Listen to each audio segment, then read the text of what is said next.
बार्शी टाकळीत खळबळ. एकाच दोरीने झाडाला लटकलेल्या अवस्थेत 2 मृतदेह आढळले. आत्महत्या की घातपात?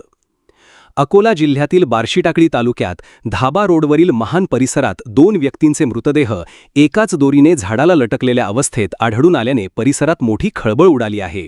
या घटनेमुळे आत्महत्या की घातपात असा प्रश्न उपस्थित होत असून पोलिसांनी तपासाची चक्रे वेगाने फिरवली आहेत. मृतांची ओळख किशोर सोनटक्के, रा कानडी बाजार, पिंजर आणि किशोर बोडके, वय 40 वर्ष, राम मंगरुळपीर अशी झाली आहे. धाबा रोडवरील वॉटर सप्लायजवळील झाडाला दोघांचे मृतदेह एकाच दोरीने लटकलेल्या अवस्थेत आढळून आले. प्राथमिक माहितीनुसार हा प्रकार आत्महत्येचा असल्याचा अंदाज व्यक्त केला जात असला तरी एकाच दोरीने दोघांचे मृतदेह लटकलेले आढळल्याने संशयाचे वातावरण निर्माण झाले आहे. परिसरातील नागरिकांकडून घातपाताची शक्यताही व्यक्त केली जात असून विविध चर्चांना उधाण आले आहे. पोलिसांकडून सर्व बाजूंनी तपास सुरू असून शवविच्छेदन अहवालानंतर मृत्यूचे नेमके कारण स्पष्ट होणार आहे.